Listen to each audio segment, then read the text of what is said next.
Hello and welcome to Income Trading 101. Today we're going to take a look at Advanced Micro Devices, AMD. That symbol A as in Alpha, M as in Mike, D as in Delta. This stock is it's one of the favorites. I'd say a favorite of Wall Street. It's been around a while. We can definitely pull its history and see a long history. There's a lot of data on this stock if you really want to take a look at it to better analyze it. And I'm using TradingView. One of the things I like about TradingView is it does offer all these E symbols at the bottom. Let me know that there is an earnings date, and it even tells me what happened. So I can see that recently there was an earnings date just a few days ago, last week, and they actually beat their earnings, but yet they are coming off a little bit. They've been down, I guess, since, we'll call it mid last week, January 26th or so. Today is February 2nd for this video. So I just want to take a look at this stock. I don't see a whole lot to consider when it comes to the volume. I mean, we had one high bar back in late October that pushed the volume down, or pushed the price down.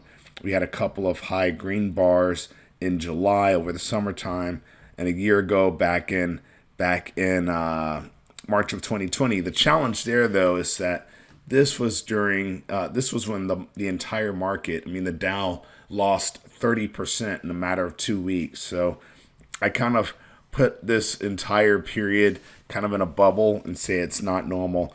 But that being said, I'm going to go ahead and turn volume off just to clean up the optics a little bit on my chart. And I'm going to pull this in a little bit too. I like just getting a full view of where this stock has been so I can understand where it is today. Are we trading at the top of the trading range? Is this mid?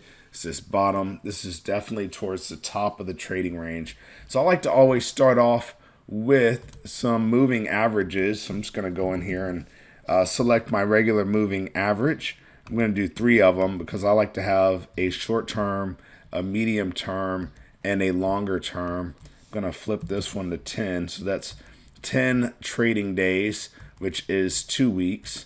I'm going to do 20 trading days, which is 1 month. Then I'm going to do 60. So I have a full quarter here.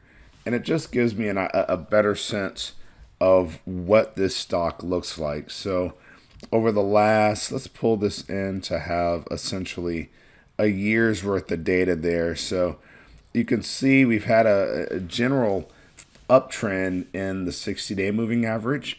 The near terms have done their own thing. You see a cross here when price was dropping lower, and it did stay lower. And then here, I'm going to change the colors on these just so you can see them a little bit. We're going to make the short term, we're going to make this our green line. That's our money line. I like to follow this one because it's letting you know what this stock is doing in the short term. And then I'm going to take our 20-day and just turn it red, just so I have an idea. So essentially, when the red line is higher than the green line, we should probably be short the market. And when the green is higher than the red, then we're good to be long the market. So you can see back here in July, we had a crossover.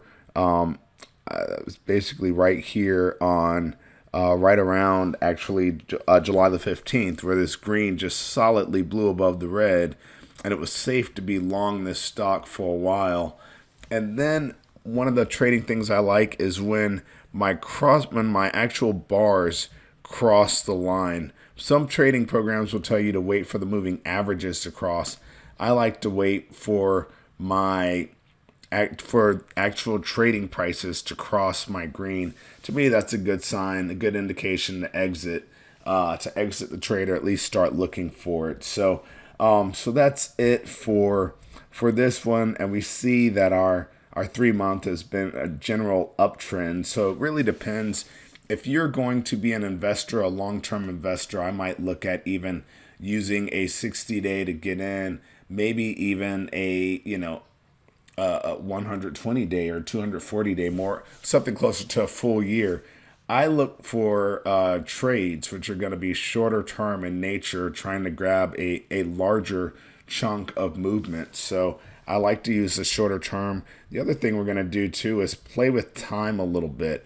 I like playing with time because it gives me, again, a more full sense of what I'm looking at. So we're going to move this to a 5 minute, it's about as short term as I like to look at. If you're a day trader, if you're getting in and out, these sorts of patterns can be important. So if you look, we had, this would have been yesterday, a crossover of that green and that red line.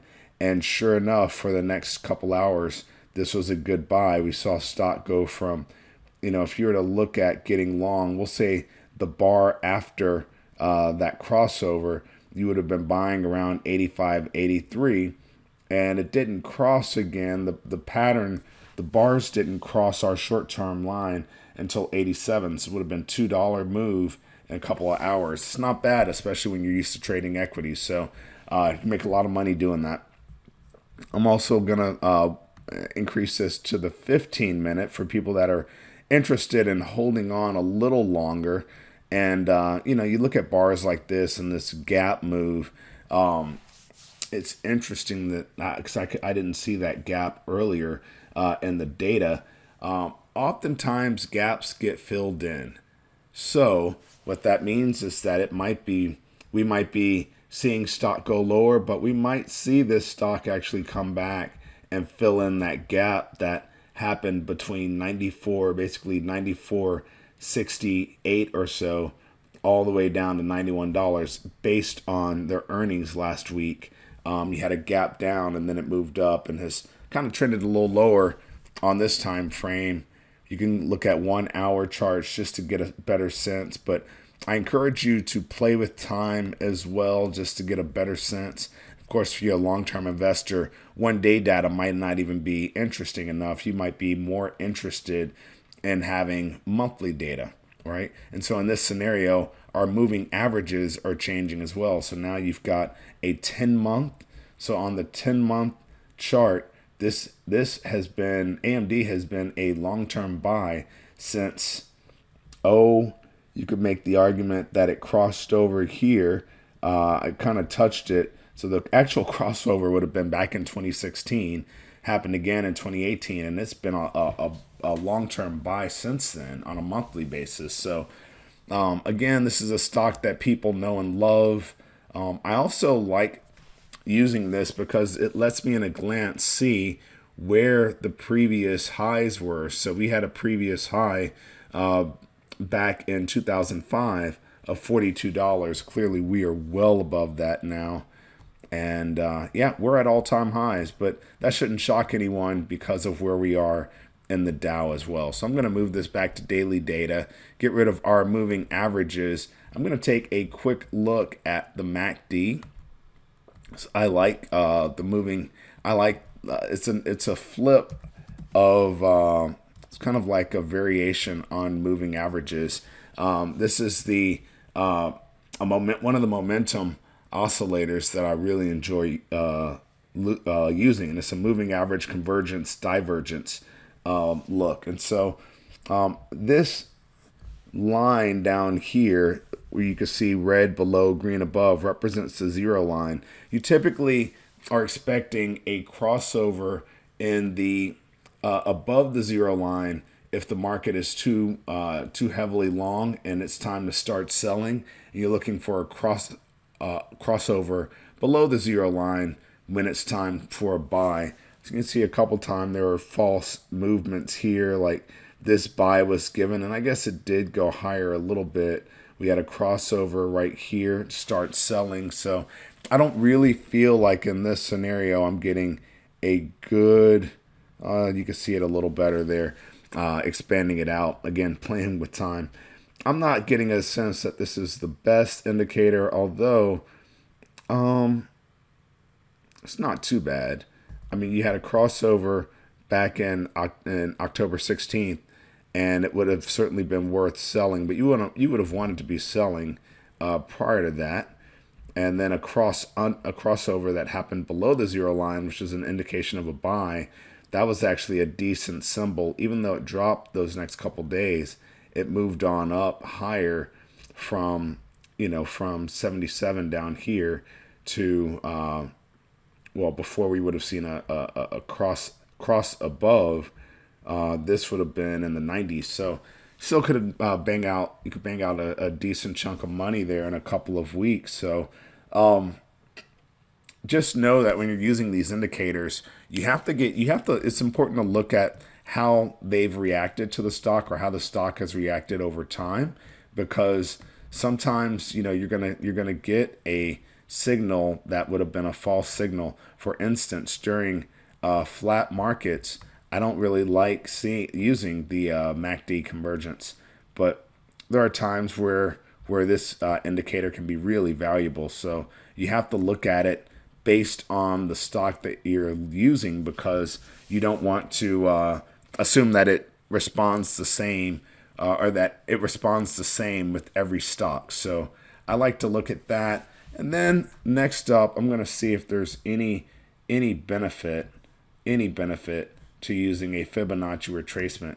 Now, given that we are so high in this stock, we really haven't seen a retracement, nor am I expecting a big retracement. But let's just for the sake of doing it, we're just going to take, let's say, from this move